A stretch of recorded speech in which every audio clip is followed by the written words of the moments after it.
प्यारे बच्चों, सभी को नमस्कार। आप पूरी तरह से स्वस्थ होंगे और घर पर ही रह कर के मन लगा के पढ़ाई कर रहे होंगे, होमवर्क कर रहे होंगे। जैसे कि आप कक्षा 12th के स्टूडेंट हैं, सब्जेक्ट आपका हिस्ट्री है। हिस्ट्री के मैंने पहले जैसे हड़प्पा सभ्यता था और दूसरा जो आपका चैप्टर है वो राजा किसान और नगर, और जो तीसरा पार्ट अब चल ही रहा है आपका, उसका पहला पार्ट मैंने बना के आपके पास भेज दिया है। आपने वो वीडियो देख लिया होगा। जो आपका पहला चैप्टर है ईंटें मनके और अस्थियां यानी हड़प्पा सभ्यता, और दूसरा चैप्टर राजा किसान और नगर, वो भी आपने घर पर ही रह करके याद कर लिया होगा। Objective type, long answer type, और आपके ये जो दो अंक वाले क्वेश्चन हैं वो आपने याद किए होंगे। तो इस तरह से आप अभी से बोर्ड एग्जाम की तैयारी करते रहें। बोर्ड की क्लास है आपकी, और समय का सदुपयोग करें। ये ना सोचें कि हमें कोई पढ़ा नहीं रहा है और हमें कोई देख नहीं रहा है, क्योंकि जैसे कि अब मैं वीडियो के माध्यम से मैं तो आपको दिखाई दे रहा हूँ लेकिन आप मुझे दिखाई नहीं दे रहे। वैसे मैं कल मैंने विजिट भी की थी आपके गांव पंचारी में। इधर डकोरा के भी बच्चे हमारे विद्यालय में government senior secondary school Panchari में पढ़ते हैं, तो उनसे मैंने मुलाकात की थी। कुछ पेरेंट्सों से भी बात की थी। घर घर जा करके, डोर टू डोर जा करके मैं मिला था बच्चों से और उनके अभिभावकों से। तो प्यारे बच्चों, कुछ समस्याएं थी, जैसे कि कुछों के पास स्मार्टफोन नहीं था या कुछ हमारे ग्रुप में ऐड नहीं हुए थे। वो ऐड हम कर लेंगे आपसे, सभी से मैं नंबर लेके आया हूँ। लेकिन आप ये मन में ठान लें कि हमें तैयारी करनी है एग्जाम की। और देखिए प्यारे बच्चों, जिनके अंदर इंटरेस्ट होता है, जिनके अंदर रुचि होती है, जो मेहनत करते हैं, वो सफल हो जाते हैं और उन्हें पाठ भी याद हो जाता है, प्रश्नों के उत्तर भी याद हो जाते हैं। और जो बच्चे नकारा होते हैं, जो पढ़ना ही नहीं चाहते, उन्होंने शायद एक दो बच्चे ऐसे हैं जिन्होंने हमें मोबाइल नंबर भी उपलब्ध नहीं करवाए हैं, क्योंकि वो बचना चाहते हैं पढ़ाई से। और आप ये ना सोचें कि जब क्लासेस लगेंगी, लॉकडाउन खुलेगा तभी हम पढ़ेंगे, ऐसी बात नहीं है। आप के पास स्मार्टफोन है, ज़्यादातर बच्चों के पास, वो यूट्यूब पर जा करके, गूगल पर जा करके, और कुछ NCERT की बुक्स भी आपके पास हैं, और कुछ हम लेक्चर्स दे रहे हैं, वीडियो बना करके हम आपके पास भेज रहे हैं। आप उन्हें देखें, सुने, पढ़ें और घर पर रह करके होमवर्क करें, प्रश्नों के उत्तर याद करें। तो प्यारे बच्चों, महाभारत का जो जिक्र है वो चल रहा है। आपका जो तीसरा जो चैप्टर है उसका नाम यही है कि ये आपका बंधुत्व, जाति तथा वर्ग, ये आपके पाठ का नाम है। किनशिप, कास्ट एंड क्लास, यानी कि उस समय कौन कौन सी जातियां हुआ करती थी, वर्ण व्यवस्था कैसी थी। और ये जो आपका तीसरा पार्ट है मेनली महाभारत के ऊपर डिपेंड है। महाभारत से संबंधित इसमें क्वेश्चन है। तो महाभारत के बारे में मैं बता रहा था, पहले पार्ट में बताया था, दोबारा फिर बता रहा हूँ कि जो महाभारत है आपका, ये जो महाभारत का युद्ध है, ये दो भाइयों के, दो चचेरे भाई थे। एक तरफ पांडव थे और एक तरफ कौरव थे। जमीन और सत्ता को लेकर के दोनों के बीच में युद्ध हुआ और जिसमें पांडव विजयी रहे। देखिए, जो कौरव थे वो कहते कि गांधारी के 100 पुत्र थे। भाई, जो कौरव थे उनकी माता का नाम गांधारी था और उनके पिता का नाम धृतराष्ट्र था। और जो पांडव थे वो 5 थे, जैसे कि अर्जुन, भीम, नकुल, सहदेव और आपके युधिष्ठिर। और इनके जो पिता थे पांडवों के, वो पांडे थे और इनकी माता कुंती थी। एक तरफ जो कौरव थे उनको अधर्मी माना गया है और ये जो पांडव थे उनको धर्मी माना गया है। तो जो सत्य पर चलते हैं, जो धर्म पर चले, धर्म की नीति जिन्होंने अपनाई, जो सत्य की नीति पर चले, उनकी अंत में उनकी विजय हुई पांडवों की। तो कहते हैं कि देखिए 100 पुत्र, और कहते हैं 100 पुत्र थे या 101 भी बताते हैं। 101 भी जो पुत्री थी, बाकी 100 ही पुत्र थे गांधारी के। गांधारी जो थी वो गांधार, जो आजकल अफगानिस्तान का हिस्सा है, गांधार देश के राजा सुकल्य की पुत्री थी।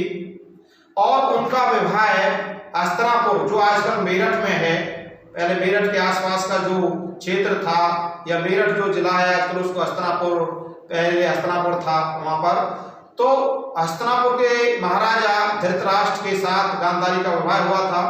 धृतराष्ट्र जन्म से अंधे थे और जब गांधारी शादी के बाद हस्तिनापुर आई तो गांधारी ने भी आजीवन अंधा रहने का प्रण किया था। उन्होंने मतलब जीवित रहते हुए उन्होंने नेत्रहीन रहने का मन बनाया और उन्होंने हमेशा अपनी आंखों पर, हमेशा के लिए आंखों पर पट्टी बांध ली। अब गांधारी के 100 पुत्र कैसे हुए ये रहस्य है, ये कोई नेचुरल घटना नहीं है, ये कोई प्राचीन काल की कोई साइंस का कमाल है। तो कहते हैं कि भाई धृतराष्ट्र जो थे वो चाहते थे कि भाई गांधारी से जल्दी ही एक पुत्र पैदा हो जाए ताकि मेरे भाइयों से सबसे पहले गांधारी को यानी कि मुझे पुत्र की प्राप्ति हो, ताकि मेरा पुत्र उत्तराधिकारी बन जाए, गद्दी का मालिक बन जाए। क्योंकि नई पीढ़ी में ऐसा माना जाता है कि जो सबसे ज्येष्ठ पुत्र होता है, जो सबसे बड़ा पुत्र होता है, वही गद्दी का उत्तराधिकारी होता है, वो गद्दी का मालिक होता है। तो इसलिए जो धृतराष्ट्र थे वो गांधारी से खूब प्रेम पूर्वक बातें किया करते थे। और एक दिन ऐसा भी आया कि गांधारी गर्भवती हुई और गर्भवती होने के 9 महीने बाद 10 महीने बीत गए, 11 महीने बीत गए, 12वां महीना लग गया, कोई पुत्र उन्हें नहीं हुआ।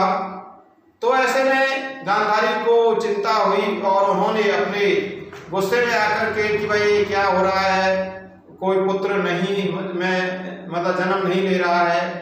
तो उन्होंने पेट पर मुक्के मारे, कुछ नहीं हुआ। उसके बाद उन्होंने एक नौकर से लोहे की छड़ी मंगवाई और अपने पेट पर वार करने के लिए कहा।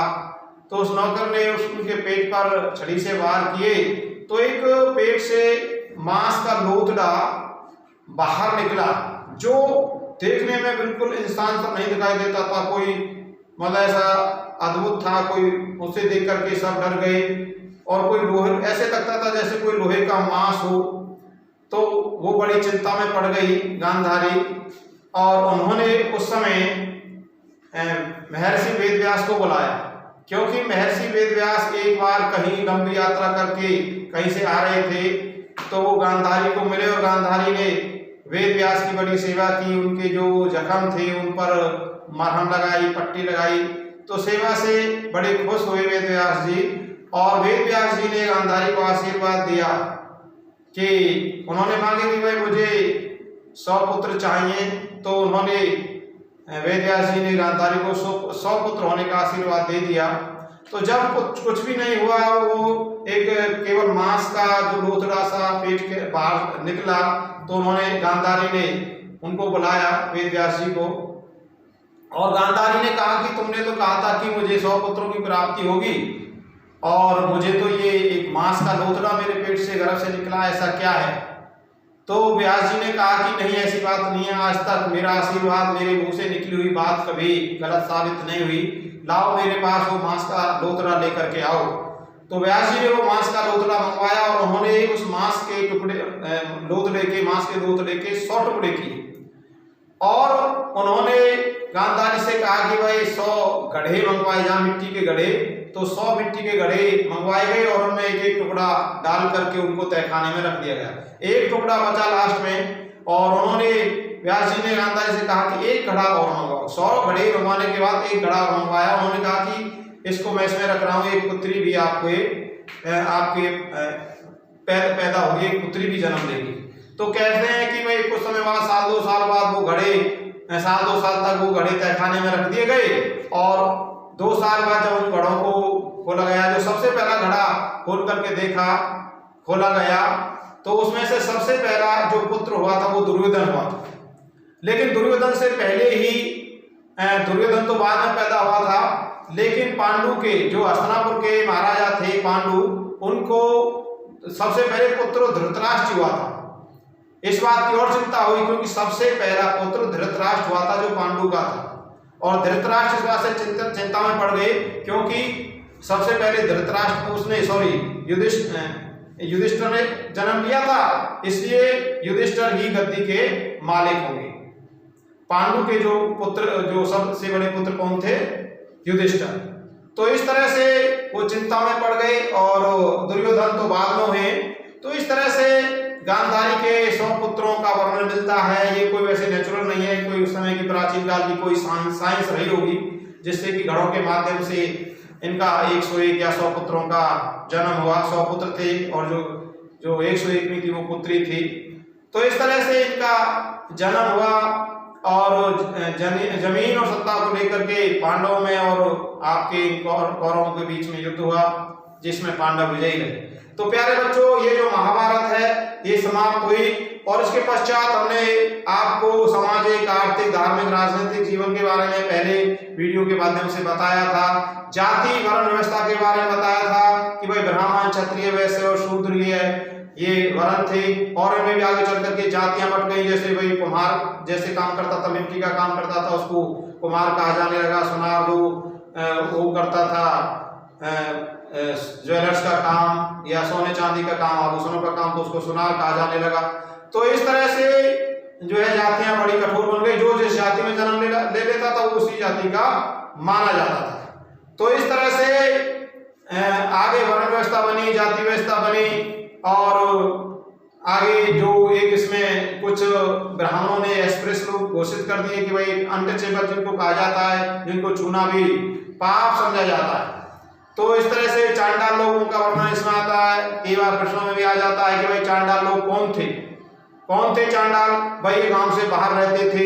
मनुस्मृति में लिखा गया है कि भाई ये इनको देखना भी पाप समझा जाता था, छूना तो दूर, इनको देखना भी लोग पाप समझते थे, बुरा समझते थे। तो इसलिए ये गांव से बाहर रहते थे। कुछ मनुस्मृति में चांडालों के कर्तव्य बताए गए हैं। वो कर्तव्य कौन कौन से हैं? वो कर्तव्य ये है कि भाई जो चांडाल हैं वो जब गांव में प्रवेश करेंगे तो एक करताल की घंटी बजा करके प्रवेश करेंगे ताकि उनके आने की सूचना लोगों को मिल जाए और वो लोग उनसे मतलब टच ना हो पाए और दूर ही रहें। दूसरी बात, वो जो मरे हुए लोग होते थे उनके वस्त्र पहनते थे। दूसरा कर्तव्य क्या था?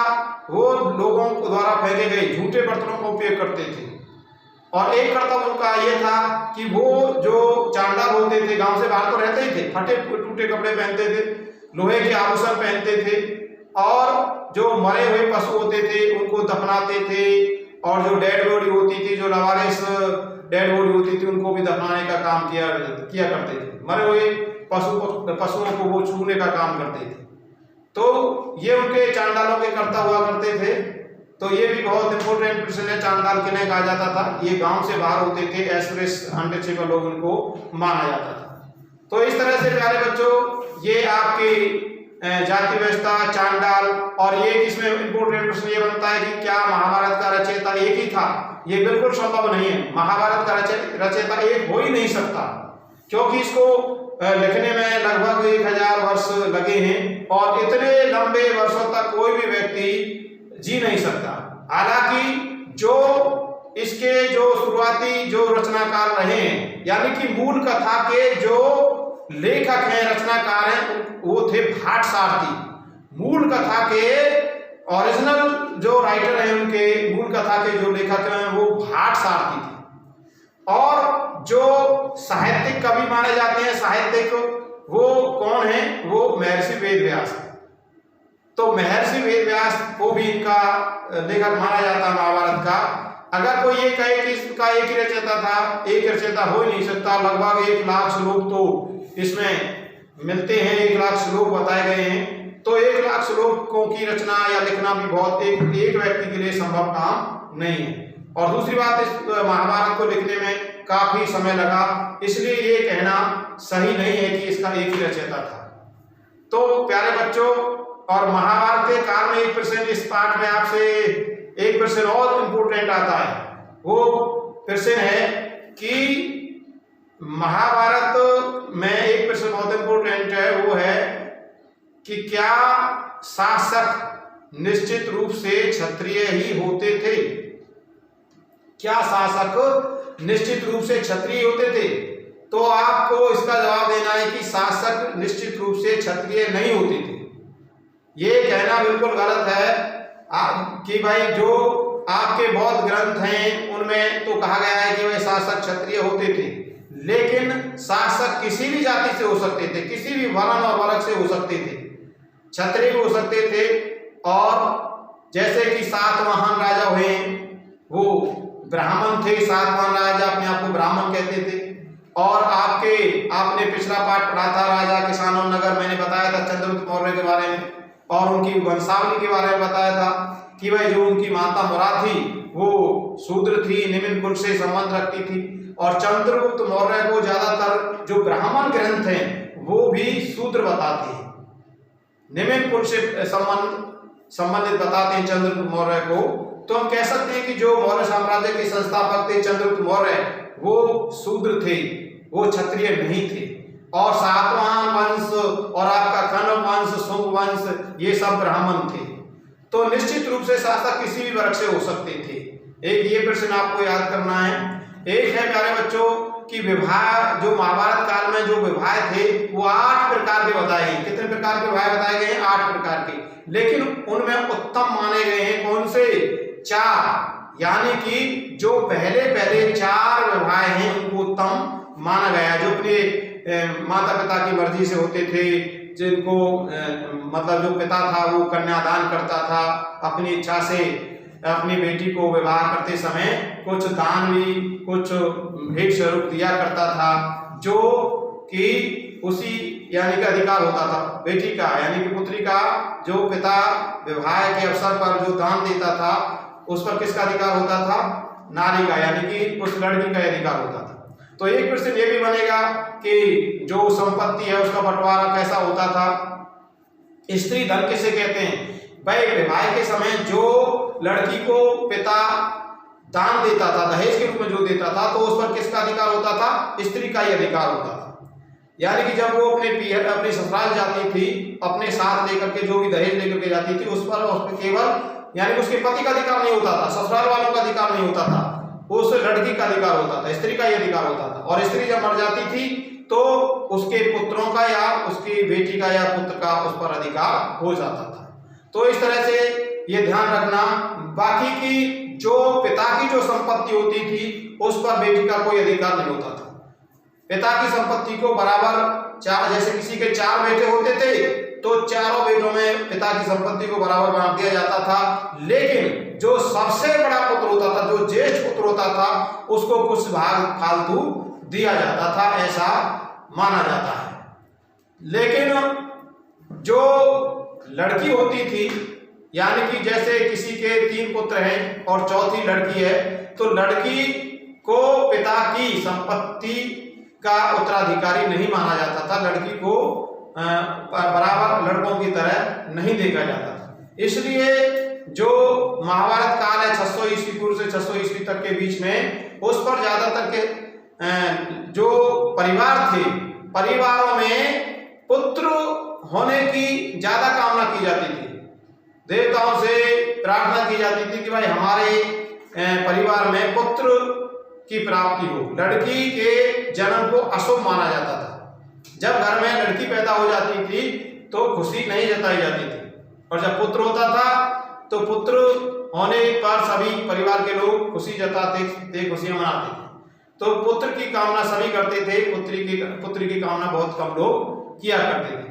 लेकिन विवाह जब हो जाता था, एक बात ये ध्यान रखना, लड़की का जब विवाह होता था, जब ससुराल जाती थी, तो ज्यादातर जो जैसे गोत्र सिस्टम भी, गोत्र जो होते थे, जैसे ब्राह्मणों ने गोत्र बनाए, और जो गोत्र बनाए थे वो ज्यादातर ऋषियों के नाम पर बनाए, जैसे कश्यप ऋषि हुए हैं, गौतम ऋषि हुए हैं, वशिष्ठ ऋषि हुए हैं। तो ये ब्राह्मणों ने बनाए अपने आप को सर्वश्रेष्ठ दिखाने के लिए कि भाई हम ऋषियों की संतान हैं, भगवान की संतान हैं।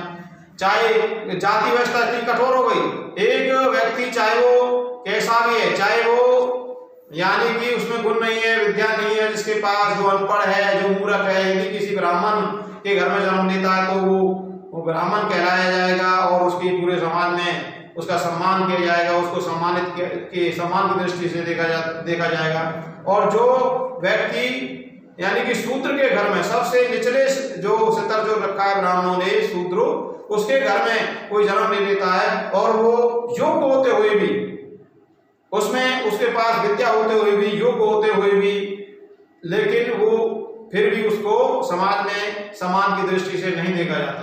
तो ये जो वर्ण व्यवस्था है ये उस समय की बहुत कठोर और मतलब बुरी व्यवस्था थी, कास्टिज्म सिस्टम, जो आगे चल करके जिसके बुरे प्रभाव पड़े और इसी जाति व्यवस्था या वर्ण व्यवस्था के कारण विदेशी आक्रमणकारियों के का शिकार होना पड़ा हमारे देश को, और जिससे कि हमारा देश कमजोर हुआ इस जाति व्यवस्था से। राष्ट्रीयता की भावना में भी कमी आई, क्योंकि लड़ने का काम केवल क्षत्रियों को दिया गया और जो बाकी के वर्ण थे भाई शूद्रों का काम तो सेवा करना था। इन तीनों का जो संपत्ति थी, ब्राह्मण संपत्ति रख सकते थे, क्षत्रिय संपत्ति रख सकते थे, वैश्य संपत्ति रख सकते थे। इन बेचारे शूद्रों को तो संपत्ति रखने का अधिकार नहीं था। इनका क्या था, इनकी जीविका क्या थी, केवल सेवा करना। तो इस तरह से ब्राह्मणों ने इन वर्ण व्यवस्था, ब्राह्मण कहते थे कि भाई ये तो देवी है, चमत्कार है, ईश्वर ने परमात्मा ने ये वर्ण बनाए हैं, बाकी ऐसी व्यवस्था नहीं थी, ये मनु के द्वारा या किसी व्यक्ति के द्वारा ही ये वर्ण बनाए हैं। तो इस तरह से जाति व्यवस्था के बारे में, वर्ण व्यवस्था के बारे में, व्यवहार जो थे 8 प्रकार के, उत्तम 4 प्रकार के माने गए हैं। स्त्री की संपत्ति जो थी वो किसका अधिकार होता था। तो इस तरह से ये पाठ आपको तैयार करना है प्यारे बच्चों। महाभारत से संबंधित पाठ है, आप सभी जानते हैं, और घर पर रह करके आप पूरी तरह से तैयारी करो, याद करो, होमवर्क करो। देखिए एकलव्य के पास तो गुरु भी नहीं था, जैसे कि आज हम भी आपके पास नहीं है, हम आपके सिर्फ वीडियो में आपको दिखाई देते हैं, आपको समझा रहे हैं। महाभारत में एक एकलव्य का भी चर्चा आती है। एकलव्य को का पता है तुम्हें कौन था एकलव्य? भाई इस एक महाभारत में अर्जुन का किस्सा आता है कि भाई इस संसार का सर्वश्रेष्ठ धनुर्धर कौन साबित हुआ? बताओ, इस संसार का सर्वश्रेष्ठ धनुर्धर कौन साबित हुआ? हस्तिनापुर मेट्रोपॉलिटन सिटी हस्तिनापुर का रहने वाला महाराजा धीराज पांडु का बेटा अर्जुन, जिसके पास गांडीव जैसा दिव्य धनुष था, हथियारों की, अस्त्रों की, आयुधों की जिसके पास कोई कमी नहीं थी, जिसके घर में आचार्यों की फैक्ट्री की रेंज लगी हुई थी, और जो गुरु द्रोणाचार्य जैसे अद्भुत कोच की गाइडेंस में प्रैक्टिस किया करता था, वो अर्जुन इस संसार का सर्वश्रेष्ठ धनुर्धर साबित नहीं हुआ। संसार का सर्वश्रेष्ठ धनुर्धर साबित हुआ वनों में रहने वाला एकलव्य, और जिसके पास आयुधों के नाम पर केवल और केवल मरे हुए जानवरों की हड्डियों से बना हुआ धनुष और सरकंडों के बने हुए बाण हुआ करते थे, और जिसको गुरु द्रोणाचार्य ने अछूत कह करके, शूद्र कह करके अपना शिष्य मानने से इनकार कर दिया था, और उसमें अपने आश्रम में आने से मना कर दिया था। लेकिन उसी एकलव्य ने उसी गुरु द्रोणाचार्य की मिट्टी की मूर्ति बनाई, उसी मिट्टी की मूर्ति से, उसी प्रतिमा से प्रेरणा लेकर धनुर्विद्या में सबसे ज्यादा माहिरता हासिल की, यानी कि उन योद्धाओं से भी ज्यादा आगे बढ़ गए धनुर्विद्या में एकलव्य, जो गुरु द्रोणाचार्य के आश्रम में शिक्षा प्राप्त करते थे, विद्या प्राप्त करते थे। सर्वश्रेष्ठ धनुर्धर साबित हुए एकलव्य, और बिल्कुल शून्य संसाधन होने के बावजूद भी इतने कुशल धनुर्धर बने कि एक बार जब पांडव वनों में आखेट खेलने के लिए आए थे, और जब उनका कुत्ता भटक कर एकलव्य की कुटिया के सामने जाकर भौंकने लगा था, तो एकलव्य ने कुत्ते के मुख में 7 तीर मारे थे, और 7 तीर इस तरह जाकर लगे कि कुत्ते का भौंकना बंद हो गया और रक्त की एक बूंद तक नहीं गिरी। द्रोण पर्व में भगवान श्री कृष्ण ने अर्जुन से कहा भी था कि हे कुंती कुमार पुत्र अर्जुन, यदि महाभारत के युद्ध में एकलव्य अपने धनुष्मान के साथ, गांडीव के साथ मैदान में होता, तो देव, दानव, राक्षस, सुर, असुर, नाग, बलि, मनुष्य सब मिलकर भी एकलव्य का कुछ भी नहीं बिगाड़ सकते थे, एकलव्य का मुकाबला नहीं कर सकते थे। तो ऐसा ही एक उदाहरण आपके रामायण में देखने को मिलता है। भाई महर्षि वाल्मीकि के आश्रम में जन्मे, पले और बड़े हुए, और सुख सुविधाओं से कोसों दूर रहे। लव और कुश, किसमें इतना साहस है कि भगवान रामचंद्र के द्वारा किए गए अश्वमेध यज्ञ के घोड़ा को रोक सके? लव कुश ने रोका। वर्तमान के उदाहरण ले लीजिए, भारत विश्व के महान खिलाड़ियों की, विश्व के महान नेताओं की, भारत के राष्ट्रपतियों की, भारत के प्रधानमंत्रियों की, हर वर्ष चयनित होने वाले आईएएस ऑफिसर्स की कोई भी सूची उठा करके देख लीजिए, जिनमें उन सब में आपको हमारे जैसे गरीब व्यक्तियों का, गरीब आप जैसे गांव के लोगों का दबदबा ज्यादा मिलेगा। लेकिन शर्त यह कि आपके अंदर मेहनत और लगन हो, एकलव्य जैसी मेहनत हो, लगन हो। उन्होंने बिना गुरु के धनुर्विद्या में माहिरता हासिल की, जो आज भी सबसे बड़ा संसार का सबसे बड़ा धनुर्धर साबित हुआ। आज भी धनुर्धर सबसे बड़ा है वो एकलव्य। एकलव्य को याद करो प्यारे बच्चों, उनके पास तो कोई गुरु भी नहीं था, और आज हम घर पर आपको पढ़ा रहे हैं, आपको हम वीडियो के माध्यम से दिखाई दे रहे हैं, लेकिन घर पर हम क्लास में हम आपको दिखाई नहीं दे रहे। लेकिन आप एकलव्य की तरह एकांत में रह करके मेहनत करेंगे, लगन से शिक्षा प्राप्त करेंगे, तो आपको जरूर प्रश्नों के उत्तर याद होंगे, आपको पाठ याद होगा, प्रश्नों के उत्तर याद रहेंगे और आप सफलता प्राप्त करेंगे। तो आप मेहनत करें और शिक्षा प्राप्त करें, मेहनत करके अपने अंदर मेहनत और लगन की भावना पैदा करें। कल हम फिर अगला पाठ लेकर के आपके सामने पेश होंगे। तब तक आप इन तीनों पाठों को याद करें प्यारे बच्चों, घर पर रह करके। हम आपको क्लास में सुनने के लिए नहीं आएंगे, जब क्लास खुलेंगी, क्लासेस लगेंगी, तब आपके हम प्रश्नों को सुनेंगे और देखेंगे कि आपने घर पर रह करके क्या किया, क्या याद किया, कितना होमवर्क किया। तब तक आप होमवर्क करते रहें, याद करते रहें। तब तक के लिए मेरी आपसे नमस्कार, बाय बाय। फिर आपसे कभी मुलाकात होगी दूसरे तीसरे दिन, तब तक के लिए मेरी आपसे बाय बाय, ओके।